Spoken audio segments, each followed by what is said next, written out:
오늘 하나님 아버지께서 우리에게 주신 말씀은 요한복음 21장 15절에서 23절까지입니다. 신약성경 186페이지입니다. 요한복음 21장 15절에서 23절까지입니다. 제가 봉독하겠습니다. 저희가 조반 먹은 후에 예수께서 시몬 베드로에게 이르시되 요한의 아들 시몬아 내가 이 사람들보다 나를 더 사랑하느냐 하시니 가로되 주여 그러하외이다. 내가 주를 사랑하는 줄 주께서 아시나이다. 가라사대 내 어린 양을 먹이라 하시고 또 두 번째 가라사대 요한의 아들 시몬아 내가 나를 사랑하느냐 하시니 가로되 주여 그러하외이다. 내가 주를 사랑하는 줄 주께서 아시나이다. 가라사대 내 양을 치라 하시고 세 번째 가라사대 요한의 아들 시몬아 내가 나를 사랑하느냐 하시니 주께서 세 번째 내가 나를 사랑하느냐 하심으로 베드로가 근심하며 가로되 주여 모든 것을 아시오매 내가 주를 사랑하는 줄을 주께서 아시나이다. 예수께서 가라사대 내 양을 먹이라. 내가 진실로 진실로 내게 이르노니 젊어서는 내가 스스로 띠띠고 원하는 곳으로 다녔거니와 늙어서는 내 팔을 벌리리니 남이 내게 띠띠우고 원치 아니하는 곳으로 데려가리라. 이 말씀을 하심은 베드로가 어떠한 죽음으로 하나님께 영광을 돌릴 것을 가리키심이로라. 이 말씀을 하시고 베드로에게 이르시되 나를 따르라 하시니 베드로가 돌이켜 예수의 사랑하는 그 제자에게 따르는 것을 보니 그는 만찬 속에서 예수의 품에 의지하여 주여 주를 파는 자가 누구오니까 묻던 자로라. 이에 베드로가 그를 보고 예수께 여짜오되 주여 이 사람은 어떻게 되겠사옵나이까. 예수께서 가라사대 내가 올 때까지 그를 머물게 하고자 할지라도 내게 무슨 상관이냐. 너는 나를 따르라 하시더라. 이 말씀이 형제들에게 나가서 그 제자는 죽지 아니하겠다 했으나 예수의 말씀은 그가 죽지 않겠다 하신 것이 아니라 내가 올 때까지 그를 머물게 하고자 할지라도 내게 무슨 상관이냐 하신 것이라. 아멘. 우리가 살아가면서 빼놓을 수 없는 것 중에 하나가 있는데 그것은 대화인 것입니다. 대화. 사람과 사람 사이의 대화. 이 대화를 통해서 우리가 많은 것들을 얻게 됩니다. 대화를 통해서요 서로의 생각을 알게 됩니다. 그리고 위로를 받게 되고 오해가 풀리기도 하고 대화를 통해서 새로운 것을 배우기도 하고 많은 것을 얻게 됩니다. 만약에요 사람과 사람 사이에 대화가 없다면 어떻게 될까요? 얼마나 사람 살아가는 것이 삭막하고 어두컴컴하고 우울하고 꽉 막히고 많은 오해가 생기고 얼마나 힘들겠습니까? 가족들 간에도요 대화가 없어봐요 얼마나 힘듭니까? 어떤 집은요 부부간에 싸우고 나면은 일주일씩 대화를 안 한다고 그래요.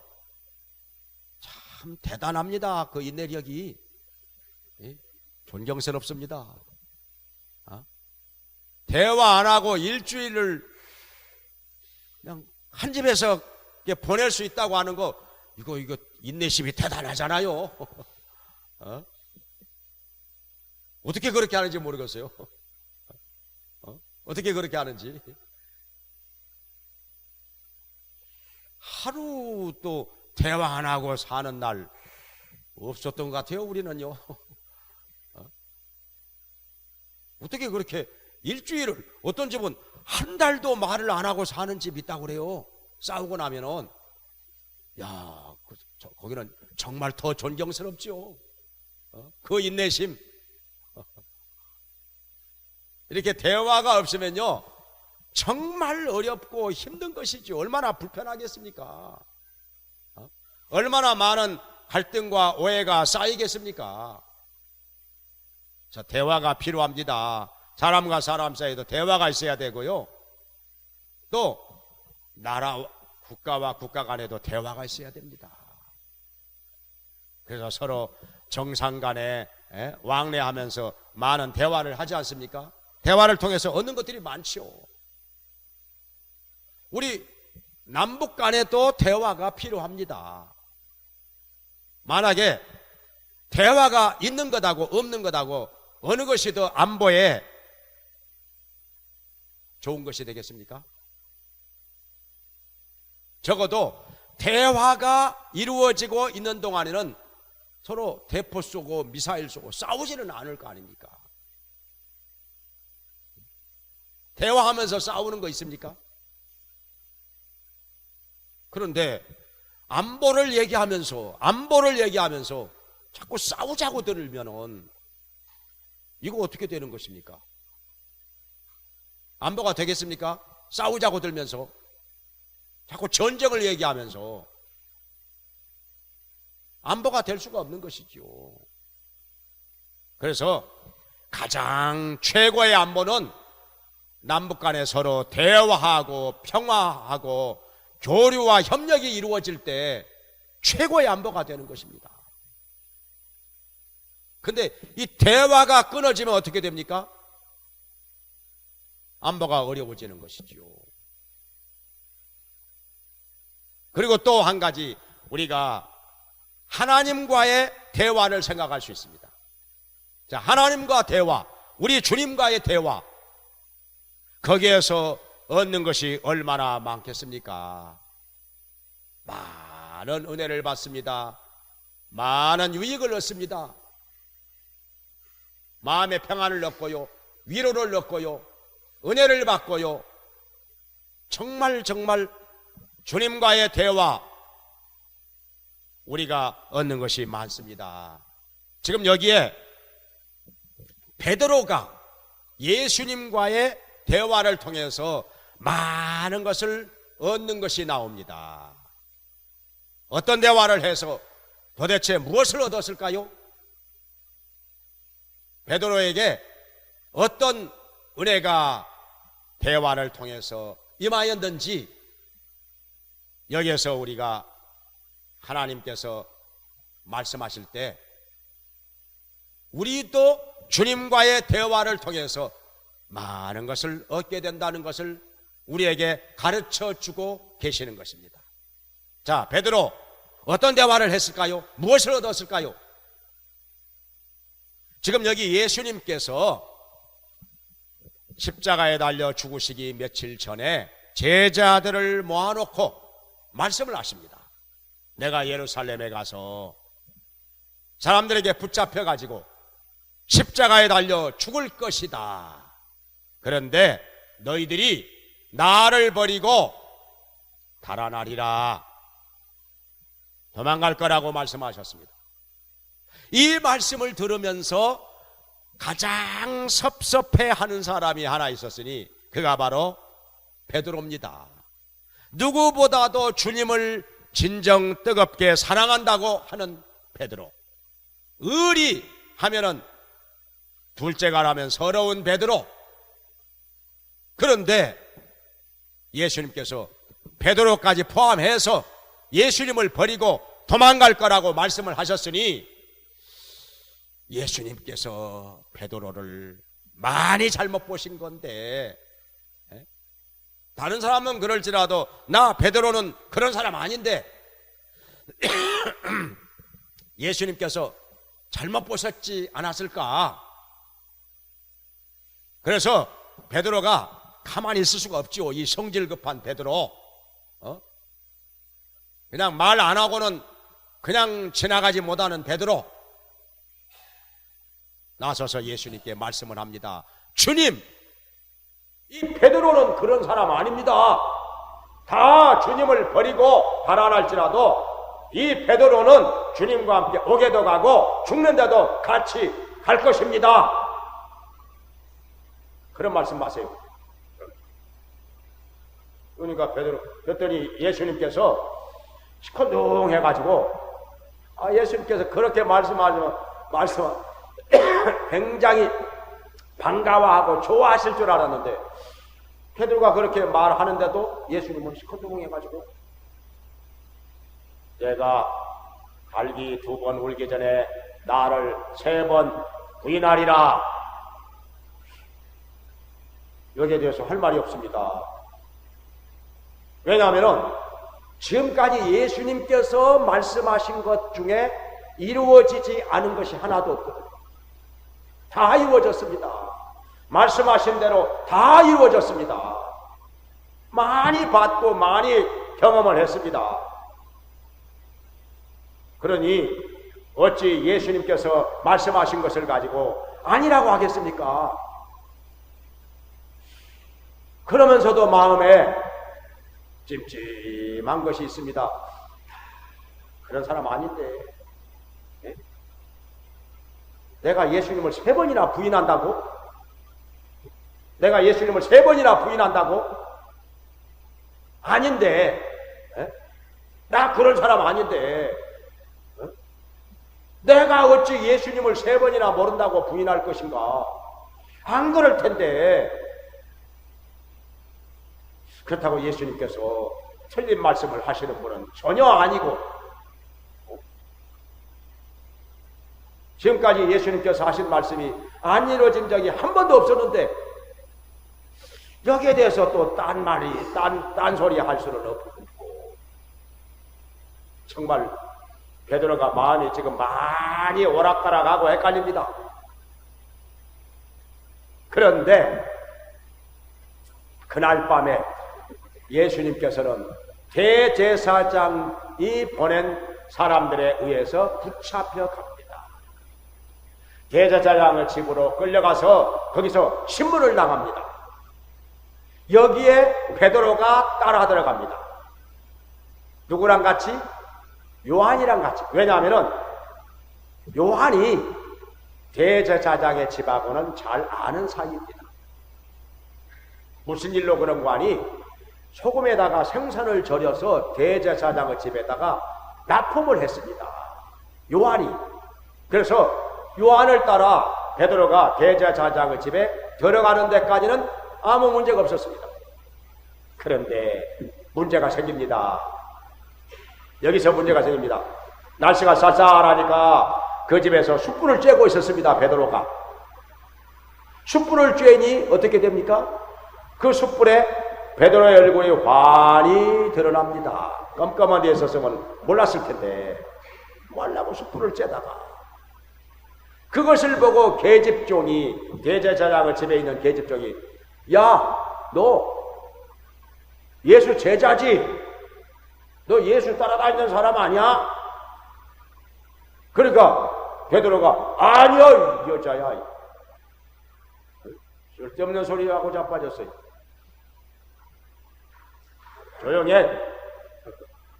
눈을 부라리면서 그냥. 근데 왜 그렇게 됐는 거 아니요? 베드로의 얼굴이 많이 알려졌습니다. 왜냐하면은 대제사장의 집에 하인들이 예수님을 잡으러 왔을 때, 횃불을 들고 예수님을 잡으러 왔을 때 베드로가 그때 검을 하나 차고 있었거든요. 검을 쫙 빼가지고 대제사장의 종 중에서 말고라고 하는 종이 앞장서서 예수님을 잡으려고 하니까 검을 빼들고서 그 말고의 왼쪽 귀를 잡고 검으로 싹 잘라버렸어요. 귀를 싹 잘라버렸어요.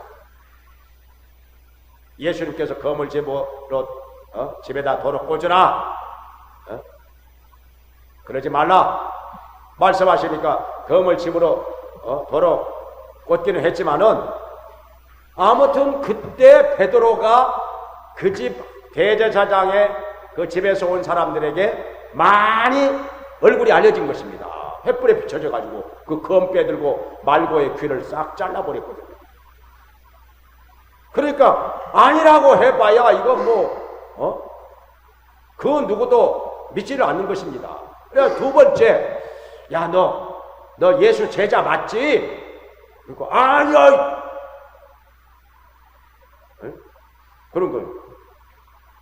세 번째 또, 야, 너 말씨를 들어보니까 갈릴리 말씨인데 너 틀림없는 예수 제자다 맞지? 그러니까 그 세 번째는 맹세하며 저주하며 부인했다고 했습니다. 그 원래요, 거짓말하는 사람이 더 큰 소리 치거든요. 거짓말하는 사람들이 더 세게 말을 하거든요. 교통사고도 그래요. 교통사고도 자기가 잘못해서 사고 낸 사람이요, 더 큰 소리 치고 방방 뛰거든요. 그래봐야 소용없는데 사실은 요새는 다 찍혀가지고 다 나오는데, 그랬었다 그 말이죠, 옛날에는. 지금 여기 베드로도 세 번째는 예수님을 부정하면서 맹세하며 저주하면서 모른다고 부인을 했습니다. 그때 예수님이 고개를 살짝 돌려가지고 베드로를 빤히 쳐다보십니다.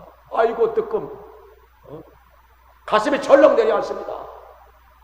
그때 예수님께서 말씀하시던 그 달기 우는 소리가 두 번 꼭뼈 하고 울렸습니다.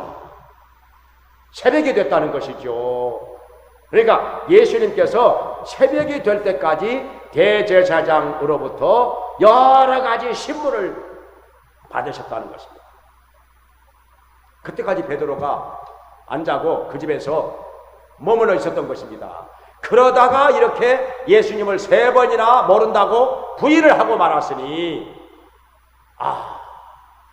달기 우는 소리를 듣는 순간 예수님께서 하시던 그 말씀이 생각이 납니다. 내가 달기 두 번 울기 전에 나를 세 번 부인하리라.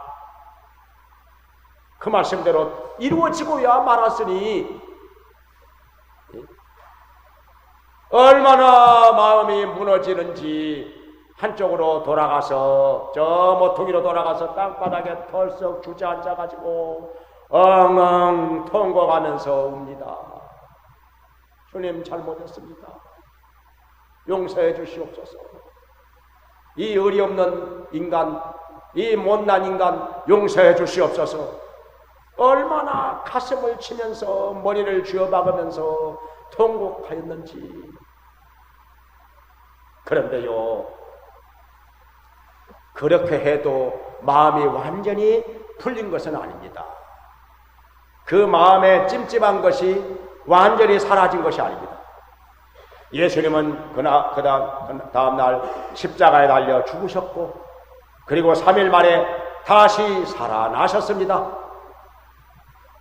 부활하신 예수님께서 제자들이 모인 곳에 나타나셨습니다. 너희에게 평강이 있을지어다. 그러면서 먹을 것이 있느냐? 구운 생선 한 토막을 달라 해서 그것을 잡수시고, 나는 이렇게 육체로 부활했다 말씀을 하시는데, 베드로한테는 아무 말씀 안 하십니다. 한마디를 안 하십니다. 얼마나 마음이 착잡하고 괴로웠겠습니까? 두 번째 부활하신 예수님이 제자들 앞에 나타나실 때도 도마한테는 말씀을 하시는데, 도마한테는 말씀을 하시는데 베드로한테는 아무 말씀 안 하시는 것입니다. 정말 마음이 착잡하고 괴롭습니다. 많은 갈등과 번뇌가 마음속에 가득 찹니다. 얼마나 무거운지. 차라리 예수님께서 나타나시고 베드로를 쳐다보시면서, 야 이놈아, 너 그럴 수 있어? 세상에 나를 세 번이나 모른다고 부인을 하다니, 너 그렇게 의리 없는 놈이야? 너 그럴 수가 있어? 이 나쁜 놈 같으니라고.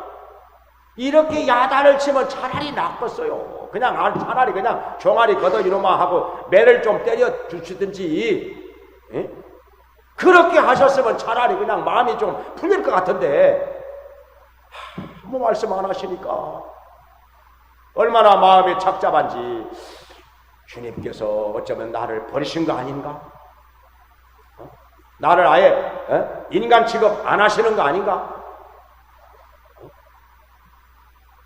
아예 나하고는 영영 상종하지 않기로 작정을 하신 거 아닌가? 어째 이렇게 나타나가지고 한마디 말씀도 안 하시니, 도대체 예수님의 생각을 알 수가 없습니다. 나를 버리신 건지 상종하지 않으려고 그러시는 건지, 예? 아예 인간 이하로 취급을 하시는 것인지 도대체 알 수가 없으니 얼마나 마음이 복잡하고 얼마나 마음이 심란하고 얼마나 마음이 무거운지. 그런데요, 예수님께서 부활하신 후에 세 번째 또 나타나셨어요. 갈릴리 바닷가에서 숯불에다가 떡을 굽고 생선을 구워가지고 함께 잡수시고 나서 이번에야말로 베드로를 향해서 말씀을 하시는 것입니다. 요한의 아들 시몬아, 내가 이 사람들보다 나를 더 사랑하느냐 하니까 베드로가 어떻게 말을 해야 되겠습니까? 사랑 안 한다고 말할 수도 없고 사랑하는 게 사실이니까. 그래도 내가 주를 사랑하는 줄을 주께서 아시나이다. 그러니까 예수님께서 내 어린 양을 먹이라 말씀을 하셨다. 무슨 말씀이야? 내 어린 양을 먹이라? 얼마나 마음이 풀어지고 감동이 오는지. 두 번째 또 예수님께서 말씀하십니다. 내가 나를 사랑하느냐? 예, 내가 사랑하는 줄 주께서 아시나이다. 그 다음에 세 번째 또 내가 나를 사랑하느냐? 근데 여기서 우리가 알아야 될 것은 첫 번째, 두 번째는 아가페의 사랑으로 사랑하느냐 그런 것입니다.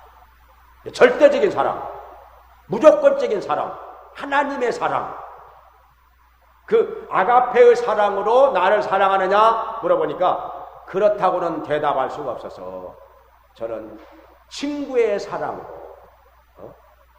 친구의 사랑으로, 저는 필로, 친구의 사랑으로 사랑합니다. 이렇게 대답을 했던 거예요. 아가페로 사랑하느냐? 예, 저는 필로로 사랑합니다. 아가페로 사랑하느냐? 제가 필로로 사랑하는 거 주께서 아시나이다. 그러니까 세 번째는 네가 그러면 필로, 필리아의 사랑으로 사랑하느냐 물어보니까 이제는 베드로가 더 가슴이 뜨끔해가지고 근심하며 내가 주님을 친구의 사랑으로 사랑하는 것 주께서 아시나이다 이러는 거예요. 아가페라고는 끝내 대답할 수가 없었습니다. 예수님을 세 번이나 모른다고 부인한 주제에 죽음이 무서워가지고 예수님을 세 번이나 모른다고 부인했는데 어떻게 아가페로 사랑한다고 말하겠습니까? 그건 감히 말할 수가 없는 것이죠. 그러나 비록 그러기는 했어도 친구의 사랑으로 사랑하는 것 이건 사실이라. 그래서 제가 친구의 사랑으로 사랑하는 것 주님께서 아시나이다 이렇게 말을 했던 것입니다. 이 대화를 통해서 과연 베드로는 무엇을 얻었을까요? 베드로에게 어떤 일이 일어났을까요? 대화를 통해서.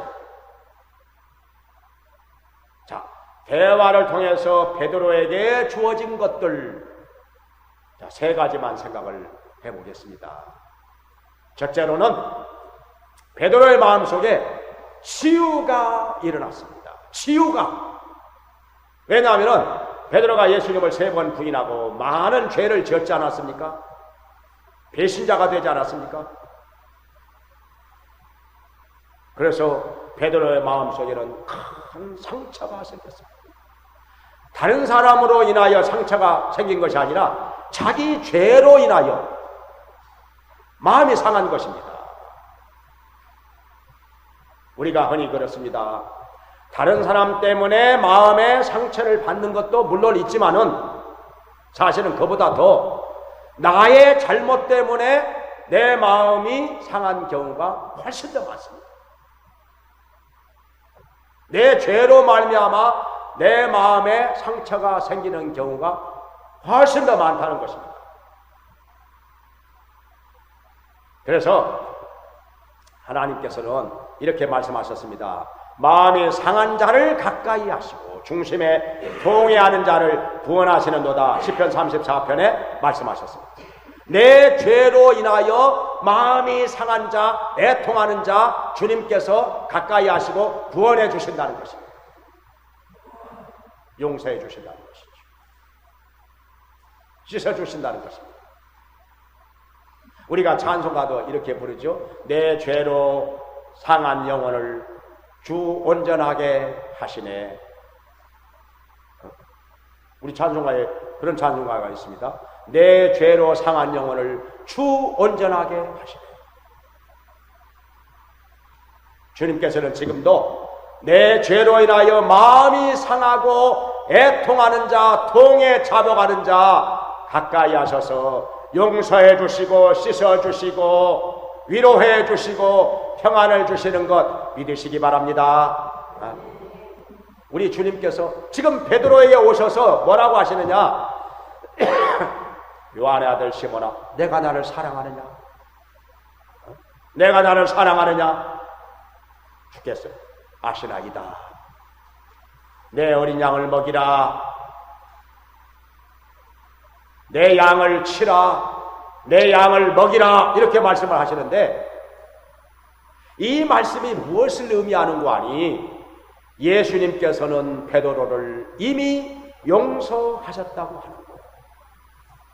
용서하셨으니까 양을 맡겨주시는 것이죠. 버린 것이 아니라, 베드로를 버리신 것이 아니라 베드로를 인간 이하로 취급하시는 것이 아니라 베드로를 이미 용서하셨고 용서하실 뿐 아니라 예수님께서 가장 귀하게 여기시는 양을 베드로에게 맡기신다는 것입니다. 양을 맡기신다는 것. 그건 베드로를 신뢰한다는 것입니다. 사명을 맡겨주신 것입니다. 베드로를 계속해서 사용하신다는 것입니다. 내 양을 먹이라. 내 양을 치라. 이 말씀이 베드로에게 얼마나 반갑고도 고마운 말씀이었겠습니까? 주님께서 나를 용서하셨다고, 그리고 나에게 양을 맡겨주신다고 하는 말씀. 나를 버리신 것이 아니구나. 나를 버리신 것이 아니구나. 나를 여전히 믿고 계시는구나. 나를 계속해서 사용하신다는 말씀이구나. 베드로의 마음속에 치유의 역사가 일어난 것입니다. 그 자기 죄로 인하여 상처 입은 영혼에, 자기 스스로를 학대하는 그 영혼에 치유의 역사가 일어난 것입니다. 이 앞에서도 예수님을 발견하고 베드로가 어떻게 했습니까? 갈릴리 바다에서 물고기 잡다가 겉옷을 둘러 입은 채, 겉옷을 둘러 입은 채 수영을 해서 예수님께로 간 사람입니다. 다른 제자들은 다 배 타고 노저어서 가는데, 그것은 그만큼 베드로가 예수님을 누구보다도 뜨겁게 사랑하고 있다는 것을 보여주기 위해서 그런 것도 있고, 또 한 가지는 자기 학대도 있는 것입니다. 뭐 수영을 할 거 뭐 있습니까? 배 타고 가면 될 것을 뭐 수영을 한다고 해서 뭐 얼마나 더 빨리 가겠습니까? 더 빨리 가는 것도 아닌데. 그러니 베드로가 얼마나 심적으로 지금 불안해하고 마음이 복잡하고 착잡한지 우리가 알 수가 있는 것입니다. 그래서 여기 베드로의 이 상한 마음, 베드로의 상한 마음을 지금 예수님께서 이렇게 치료하고 계시는 것입니다. 베드로는 여기서 지금 마음의 평안을 얻었습니다. 마음의 평안을 얻고 마음에 주님의 위로가 임하고 마음에 새로운 힘이 지금 솟구쳐 올라오는 것입니다. 지금 베드로는 예수님과의 대화를 통해서 치유의 역사가 마음속에서 일어나는 것을 경험하고 있는 것입니다. 할렐루야. 대화를 통해서 오해가 풀리고 마음의 치유가 되고 마음의 위로가 임하고 마음의 평안이 임하고, 우리가 이러한 경험을 얼마나 많이 합니까? 대화가 필요합니다. 특별히 주님과의 대화가 필요합니다. 그 다음에 두 번째로, 자, 베드로는 예수님과의 대화를 통해서 어떤 일이 일어납니까? 대화를 통해서 자기 할 일을 깨닫게 됩니다. 자기 할 일. 예수님께서 말씀하시기를 내 양을 먹이라, 내 양을 치라. 이게 베드로의 할 일입니다. 또 예수님께서는 여기서 말씀하셨습니다. 너는 나를 따르라. 나를 따르라. 돌이킨 후에 내 형제를 굳게 하라. 그렇게도 말씀하셨죠. 돌이킨 후에 내 형제를 굳게 하라. 연약한 자를 붙들어 주어라 하는 것입니다. 온 천하에 다니며 만민에게 복음을 전파하라 말씀하셨습니다. 사람을 낚는 어부가 되게 하리라. 베드로가 할 일이 이것입니다. 복음을 전하는 것, 잃어버린 자들에게 복음을 전하는 것이고, 연약한 자들을 말씀으로 붙잡아 주는 것이고, 그리고 예수님께서 맡겨주신 소중한 양들을 먹이고 치는 것입니다. 양들을 이끄는 목자가 되는 것입니다. 그러니까 자기 할 일을 이제 알게 된 것이고, 사명을 깨닫게 된 것입니다. 사람이요, 자기 할 일을 아는 것하고 모르는 것하고 엄청나게 다릅니다. 발걸음도 달라요, 목소리도 달라요, 눈빛도 달라요. 살아가는 게 다릅니다. 자기 할 일을 모르고 사는 사람 봐요, 터덜 걸음을 걸어도 터덜 걷습니다. 자기 할 일을 모르고 사는 사람은요, 그냥 할래 걸어요. 그리고 눈동자에 힘이 없습니다. 목소리에도 힘이 없습니다. 목소리가 부러져가지고. 사람이요, 흔히 그러죠. 메가리가 없다고, 메가리가. 사람이 힘이 없어요. 축 처져가지고 그냥. 할 일이 없는 사람은 그래요. 그런데 자기 할 일을 확실히 알고 있는 사람, 자기 사명을 확실히 알고 있는 사람은요, 걸음을 걸어도 파닥파닥 걷습니다. 눈동자가 살아있습니다. 빛이 납니다. 그냥 얼굴 표정도 밝고 목소리에도 힘이 있고 쓸데없이 시간을 낭비하지 않습니다. 할 일이 있는 사람은, 자기 사명을 알고 있는 사람은 시간을 낭비하지 않습니다. 정말 살아가는 게 바쁘고 힘이 있는 것입니다.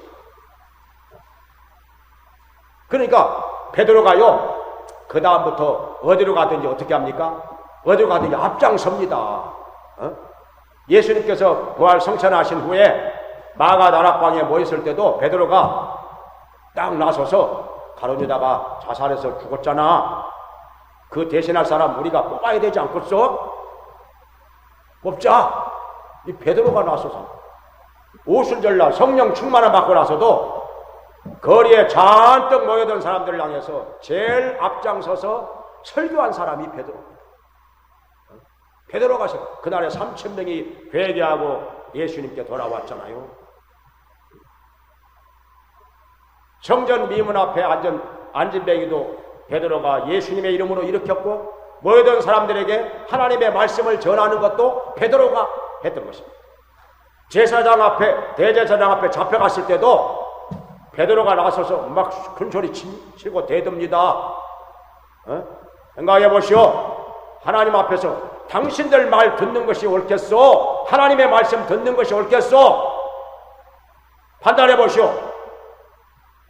얼마나 용감하고 얼마나 적극적인지 모든 일에 앞장섭니다.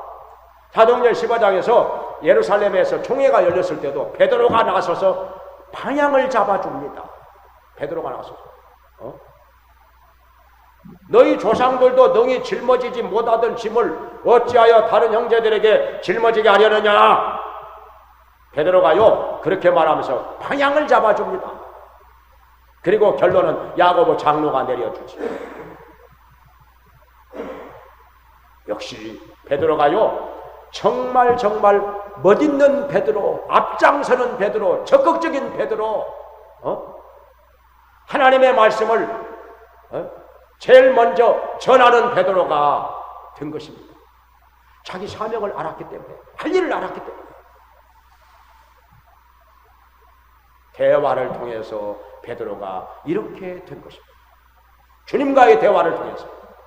그 다음에 세 번째로 또 주님과의 대화를 통해서 베드로에게 어떤 일이 일어났습니까? 잘못된 것을 바로잡고 발전하는 베드로, 성장해 가는 베드로를 볼 수가 있습니다. 사실 베드로가요, 다 좋은 점들이 많아요. 믿음도 좋고요, 적극적이고요, 열심도 있고요, 의리도 있고요, 행동하는 베드로. 그런데 한 가지, 지식이 짧아요. 지식이 짧아요.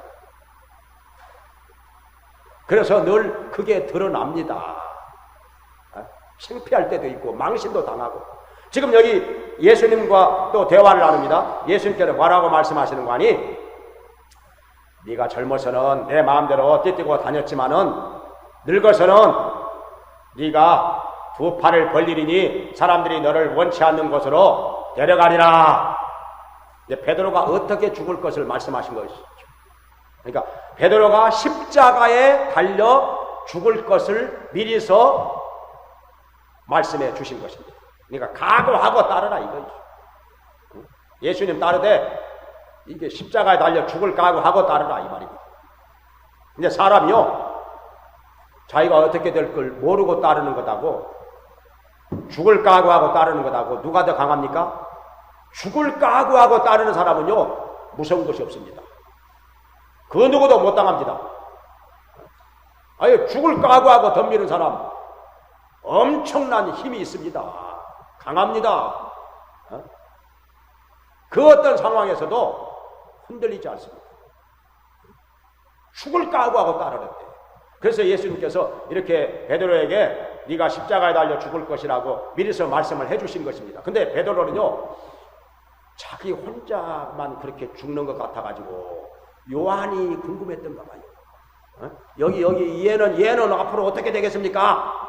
이렇게 물어보니까 내가 다시 올 때까지 그를 머물러 있게 할지라도 너와 무슨 상관이냐? 네 할 일이나 잘해라. 네 할 일이나 잘해. 요한에 대해서는 상관하지 말고 내가 어떻게 하더라도 그건 너와는 상관없는 일이니까 너 할 일이나 잘해.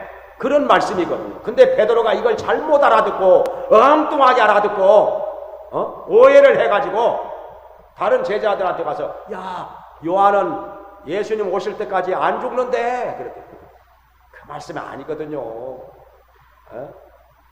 그렇게 말씀 안 하셨거든요.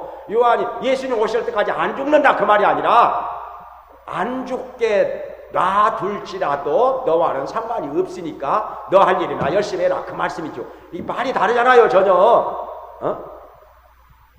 안 죽는다는 것하고 안 죽게 할지라도 그것하고 다르잖아요. 얘기가 다르잖아요.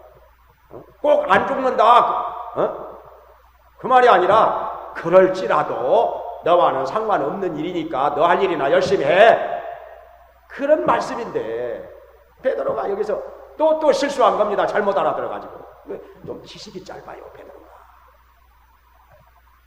그런데 한 가지 좋은 것은요, 잘 받아들이고 잘 고쳐요. 그래서 계속 발전합니다. 그래서 베드로가 크게 쓰임을 받은 것입니다. 이런 일이 있었어요. 갈라디아서 2장에 보면은 베드로가요, 이방인들하고 같이 앉아서 음식을 먹고 있었습니다. 그런데 예루살렘으로부터 유대인들이 온다고 하니까 베드로가 슬그머니 일어서서 자리를 피하려고 하는 거예요. 그걸 보고 사도 바울이 베드로를 책망을 합니다. 어찌하여 복음의 진리를 따라 사용하지 않느냐? 외식하느냐? 그렇게 하면 안 되지 않느냐? 베드로가 예수님 수제자 아닙니까? 근데 바울은요, 사도 중에서도 막내 사도입니다. 맨 나중에 사도된 사람 아닙니까? 근데 감히 바울이요 베드로를 막 책망을 하는 거예요. 그러니까 그 누구 앞에서도 정말 바른 말을 용감하게 하는 바울도 역시 멋지지만은요, 베드로가 바울의 말을 고깝게 생각하지 않고 기분 나쁘게 여기지 않고 자존심 상하지 않고 그것을 겸손하게 받아들입니다.